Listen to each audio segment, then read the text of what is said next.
ও বুঝতে পারবো না, আপনি একটা চেয়ার নিয়ে এখানে বসেন, আপনি অন্য বসেন, ওইখানে বসেন। وعلى آل سيدنا مولانا محمد بلغ العلا بكماله كشف الدجى بجماله حسنت جميع خصاله صلوا عليه وآله بلغ العلا بكماله كشف الدجى بجماله حسنت جميع خصاله صلوا عليه وآله। 331 নম্বর ওয়ার্ড যুব সমাজের উদ্যোগে অত্র এলাকার মৃত ব্যক্তি বর্গের রুহের মাগফিরাত কামনায় আজকে তাফসীরুল কোরআন মাহফিলের জনাব শ্রদ্ধেয় সভাপতির নাম তো 3 নম্বরে চৌধুরী 3 নম্বরে এমন লেখছে সভাপতির নাম খুঁজে পাওয়া যায় না, ছোট্ট হয়তো একটি সমস্যা, বয়স হয়ে যাচ্ছে। সভাপতি হচ্ছেন চৌধুরী মোহাম্মদ রায়হান ফরিদ। আজকের মাহফিলের প্রধান অতিথি আমাদের অত্যন্ত শ্রদ্ধাভাজন ব্যক্তিত্ব জনাব এস.এম. মুজফফর রশিদ রেজা সহ আরো বিশেষ অতিথি রয়েছেন জনাব মোহাম্মদ আরিফ হোসেন মিঠু এবং আজকের মাহফিলের প্রধান আকর্ষণ যিনি প্রধান আলোচক তিনি হলেন হযরত মাওলানা ডক্টর মোহাম্মদ রফিকুল ইসলাম সাহেব। অন্যান্য অতিথিবৃন্দ রয়েছেন হাফিজ রুহুল আমিন ফারুকী সাহেব, রয়েছেন আপনাদের সুপরিচিত আলোচক হাফিজ মাওলানা গাজী আলামিন সাহেব। আমি আমার বক্তব্যের শুরুতে আমার সামনে যারা উপস্থিত রয়েছেন কোরআন পাগল মুসলমান এবং পর্দার আড়ালের মা ও বোনেরা, সকলকে আমি আমার অন্তরস্থল থেকে দিল খোলা সকলকেই সালাম প্রেরণ করছি, বলছি আলহামদুলিল্লাহ, আসসালামু আলাইকুম ওয়া রাহমাতুল্লাহি ওয়া বারাকাতুহু। সম্মানিত ভাইয়েরা, আলোচনা দীর্ঘায়ী করা যাবে না, আর মাগরিবের পরে যারা আলোচনা করে তারা হচ্ছে দুধবাদ। তারা কি দুধবাদ, মূল্যায়ন কম, কারণ এটা আপনারা যুগে যুগে নিয়ে আসছেন।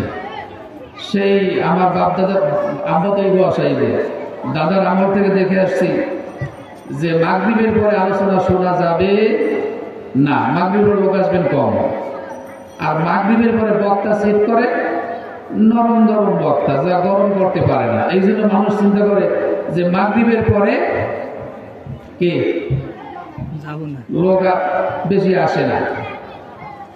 আর আমি একজন নরম বক্তা, আলহামদুলিল্লাহ আমার দুধবাদ হিসেবে রাখছে। তো দুধবাদ যেহেতু রেখেছেন, মহান আল্লাহ রাব্বুল আলামিন তৌফিক দান করলে আমি আপনাদের সম্মুখে কোরআন ও হাদিসের আলোকে কিছু কথা বলতে চাই, যদি আল্লাহ তাআলা আমাদেরকে তৌফিক দান করে। তো তার আগে আল্লাহ সুবহানাহু ওয়া তাআলা আমাদেরকে আল্লাহ তাআলার শ্রেষ্ঠ একটি বাগান, শ্রেষ্ঠ একটি মজলিসে বসার তৌফিক দান করেছেন। এই জন্য সেই মহান সত্তার প্রতি আমরা সকলে শুকরিয়া আদায় করছি, বলছি আলহামদুলিল্লাহ। আরো শুকরিয়া আদায় করবো এই জন্য যে মহান আল্লাহ রাব্বুল আলামিন আমাদেরকে আখিরি জামানার পয়গম্বর বিশ্বনবী জনাবে মুহাম্মদুর রাসূলুল্লাহ সাল্লাল্লাহু আলাইহি ওয়াসাল্লামের একজন শ্রেষ্ঠ উম্মত হিসেবে এই জমিনে আমাদেরকে পাঠিয়েছেন। এই জন্য অন্তরের অন্তরস্থল থেকে আরো একবার দিল খোলা শুকরিয়া আদায় করছি সেই মহান রবের দরবারে, বলছি সকলেই বলি আলহামদুলিল্লাহ, আরো জোরে বলি আলহামদুলিল্লাহ। এখানে ভলেন্টিয়ার ভাইরা আছেন? কেউ পানি টানি আছে কোথাও? সব বড় বড় বক্তাকে দিকে দৌড়, হুজুরের খবর নাই, কথা বলছেন? তো এই জন্য হচ্ছে যে কোরআনের কথা যার মুখ থেকেই বের হবে সেই হচ্ছে পৃথিবীর সর্বশ্রেষ্ঠ দামি ব্যক্তি, ঠিক কিনা?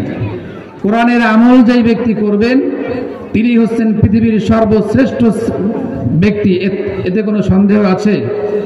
সুতরাং ওই যে একটু আগে বলেছিলাম, কোরআন যার ভিতরে আছে তাকেই আপনাকে শ্রদ্ধা সম্মানের সহিত সম্মান দেখাতে হবে, সম্মানের সহিত এরকম মজলিসে আনতে হবে, ঠিক কি না?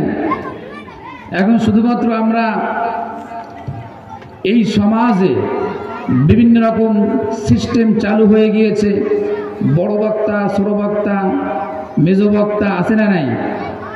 আমার মাহফিল শুনতে আসছেন না? আসছেন কি না? আমি যদি কথা বলি কেউ রাগ করতে পারবেন না? পারবেন? করবেন? রাগ করবেন? রাগ করা যাবে না। রাগ করলে কেউ ভালোভাবে বুঝবেন না। আপনি যদি ইসলাম বুঝতে চান তাহলে ইসলামের ধারক বাহক যারা রয়েছে, দিনের দায়ী যারা, এই দিনের কাজ কন্টিনিউ করে যাচ্ছে যারা, তাদেরকে আপনি সম্মান দেখাবেন এবং ওই দায়ী ইলাল্লাহ যারা আছে তারা কি বলে সেই কথাগুলি আপনি মনোযোগ সহকারে শুনবেন। আশা করা যায় আল্লাহ রাব্বুল আলামিন আপনাকে আমাকে দুনিয়া এবং আখিরাত দুইটা জায়গায় কামিয়াব করে দিবেন, ঠিক কি না? প্রিয় ভাইয়েরা, ভূমিকা বেশি না নিয়ে আমরা মূল আলোচনায় চলে যাই। বিষয় হচ্ছে, আমার প্রস্তুতি ছিল মাগরিবের পর পর আমি এখানে উঠব, তার ভিতরে আবার বই বিতরণ করলো, মানে পুরস্কার, তারপরে অনেক কিছু হয়ে গিয়েছে। তো আসলে আমরা তো প্রফেশনাল বক্তা না, যার কারণে অনেক কিছু এলোমেলো হয়ে যায়। তো এলোমেলো হলে আপনারা একটু নিজেরা সাজিয়ে গুজিয়ে নিয়েন। বরিশালের ভাষায় একটা কথা আছে, কন্যা জেরে মুখ বুঝুন না ভালোই লইছে। কে? কন্যা যেমন হোক বুঝুন না ভালো হইলে হয়েছে। তো কন্যার দোষ দিয়েন না, কারণ একটা মানুষ তো। এদেশের অনেক বড় বড় আলেমদের মুখের জড়তার কারণে বিভিন্ন সময় বিভিন্ন কথার ভুল আছে না নাই? অনেক বক্তা মিডিয়ার সামনে এসে মাপ চায়, চাই কিনা? কথা তো বের হয়ে যায়, মনে কিছু করার আছে নাকি? আল্লাহর রাস্তে ক্ষমা করে দিবেন, সবাই সবাইকে মাফ করে দেব, ঠিক কিনা? প্রিয় ভাইয়েরা, আজকের আলোচনার বিষয় হচ্ছে, এখানে যেহেতু লিখেছেন অত্র এলাকার মৃত ব্যক্তিবর্গের রুহের মাগফিরাত কামনায়। প্রিয় ভাইয়েরা, আমরা সকলে জানি যে এই যে পবিত্র মাহে রমজানুল মুবারক আমাদের কাছ থেকে বিদায় নিয়ে চলে গেলেন, আমরা আনন্দের সহিত ঈদ উদযাপন করলাম কিনা? কিন্তু আমাদের ওয়ারিস যারা দুনিয়া থেকে বিদায় নিয়ে চলে গিয়েছে, আমাদের ওয়ারিস যারা দুনিয়া থেকে বিদায় নিয়ে চলে গেল, আমরা ঈদের আনন্দে যত ভেসেছি, ঠিক ততটা দুঃখ ভারাক্রান্ত মন নিয়ে আমাদের ওয়ারিসগণ কবরে বসে তার থেকে বেশি কেঁদেছে। তার কারণ হলো যে রমজান শেষ হয়ে যাবে, রমজান শেষ হয়, রোজাদাররা আনন্দে ভাসতে থাকে ঈদ উৎসবের কারণে। আর মুর্দাগান তারা কি করেন? কবরবাসী তারা কি করেন?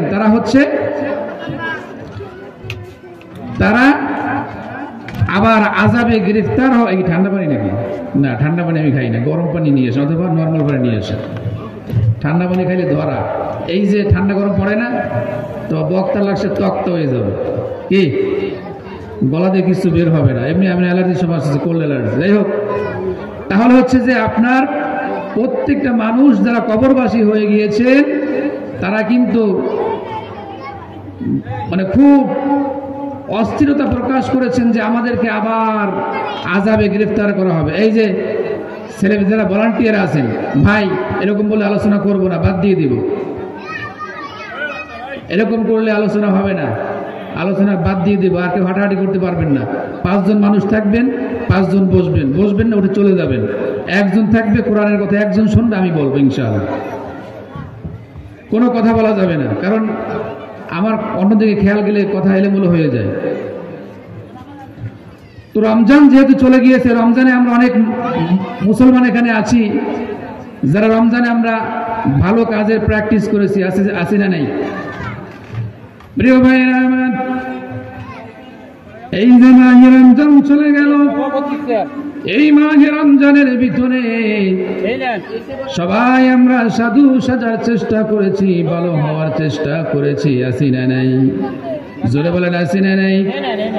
একজন ব্যবসায়ী এই রমজান মাসে তিনি চেয়েছেন যে একজন মানুষ রোজা রাখবে, আমি যদি তাকে সামান্যতম দামটা কমিয়ে যদি তাকে দিতে পারি তাহলে ওই ব্যক্তি রোজা রেখে অবশ্যই উপকৃত হবেন। এমন নিয়ত করে ব্যবসা করছেন কি করেন নাই? তার মানে আপনি পরেশগারিতা অর্জন করেছেন, আপনি চাকরিতে ফাঁকি দেন নাই, ব্যবসায় ফাঁকি দেন নাই, সুদ ঘুষের লেনদেন থেকে অনেকে বিরত থেকেছেন। ও মুসলমান, আজকে আমি যে কথা আপনাকে বোঝাতে চাইছি, গোটা রমজান মাসে আপনি যেরকম সমস্ত কাজ ত্যাগ করেছিলেন, এই রমজান যাওয়ার পরে আবার সেই কাজগুলো শুরু করে দিয়েছেন, আছে না নাই? এখানে বোঝা গিয়েছে আপনি যে রমজান মাসে সবকিছু বাদ দিয়েছেন, বাদ দিয়ে আবার রমজানের পরে শুরু করেছেন। একটি মাস আপনি আল্লাহ তাআলাকে রাজি খুশি করার জন্য চেষ্টা করেছেন, আর বাকি 11টা মাস আবার সেই যে জিনায় লিপ্ত ছিলেন সেই জিনার দিকে আপনি আবার ধাবিত হয়েছেন। আপনি যে আবার লুটতরাজ করেছেন সেই লুটের দিকে আপনি আবার ধাবিত হয়েছেন। আপনি যে ওজনে কম দিতেন আবার ওজনে কম দিচ্ছেন, চাকরিতে ফাঁকি দিয়েছেন আপনি আবার চাকরিতে ফাঁকি দিচ্ছেন। মুসলমান, কিন্তু আমি বলতে চাই ওই 1 মাস যদি আপনি আল্লাহর কাছে বুঝে থাকেন যে মাপ পেয়ে গিয়েছেন, আল্লাহ আর কিছু বলবেন না, আপনি আমি তাহলে এই জমিনে বোকার স্বর্গে বসবাস করছি। 1 মাসে আল্লাহ মাফ করে দিয়েছেন, 1 মাসে আপনার ঈমান আবার ফেরত এসেছে। কিন্তু ও মুসলমান, কান খাড়া করে শুনে রাখো, এমন একটা সময় তুমি অতিবাহিত করছো যেই সময়টা সকালে তোমার ঈমান থাকবে, আবার বিকাল আসতে আসতে তোমার ঈমান একটু থাকবে না। বিকালে ঈমান ছিল, সকালে তোমার ঈমান থাকবে না। সন্ধ্যা ঈমান ছিল, রাত্রে ঘুমের আগে তোমার ঈমান নষ্ট হয়ে যাচ্ছে। সুতরাং 1 মাস রোজা রেখে ভালো কাজ করে বাকি 11 মাস যদি আপনি আমি আবার সেই আকাম কুকামে জড়াইয়া যাই, আপনি কি মনে করেছেন আল্লাহ রাব্বুল আলামিন আপনাকে জান্নাত দিয়ে দিবেন? কারা কারা মনে করছেন একটা হাত জায়গায় দেখাই। ওই একজন এটা মনে করছেন যে 1 মাস রোজা রাখলাম, 1 মাস নামাজ পড়লাম, 1 মাস সুদ ঘুষ থেকে বিরত থাকলাম, বাকি 11 মাস যদি আমি আবার সবকিছু করি তাহলে আমার মহান রব আমাকে আবার এই 11 মাস আকাম কুকাম করলে আমাকে মাফ করে দিবেন।